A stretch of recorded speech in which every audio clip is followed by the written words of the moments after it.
दाजुहरू नमस्कार सबै दर्शकबिन्दुहरूलाई हामी पाइनेङ्गी भोइस पाइनेङ्गीको पेजमा तपाईहरूलाई हेराउँदैछु। कार्की परिवारको तर्फबाट एउटा भागवत पुराणको आयोजन गरेको छ एवं नेपाली पारम्परिक वेशभूषामा यो शोभायात्राको दृश्य म तपाईहरूलाई हेराइरहेको हेर्नुहोस्। कति भव्य शोभायात्रा हो। गाउँको सबैजना मिलेर यो भागवत पुराण ज्ञान महायज्ञलाई पुरा गर्छ।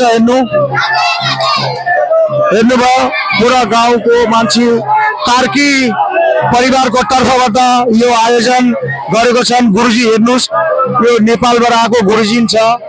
यो गुरुजीको मुख दिनभरै आयोजन हुन्छ।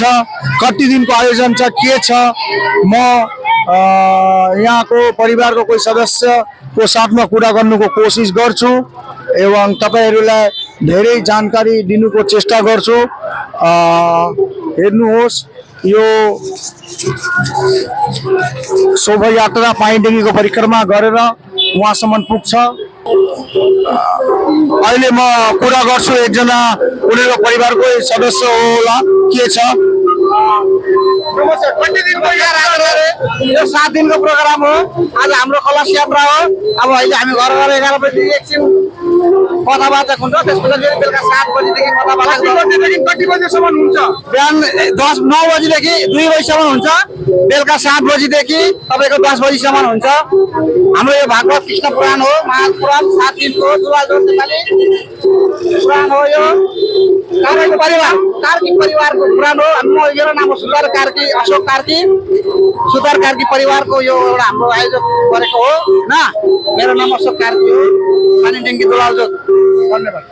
धन्यवाद। हेर्नुभयो तपाईहरूलाई मैले हेराको कार्की परिवारको तर्फबाट यो 7 दिन व्यापी भागवत पुराण हुन्छ दुधगेट दुलालजोतमा। तपाईहरूलाई अगर जानु एवं भक्तिको इच्छा छ पनि आरामले जानु गएर भक्तिको भावनाले सुन्नु सक्नुहुन्छ। अहिलेको लागि दोस्तो बिदा चाहन्छु। जय हिन्द, जय भारत।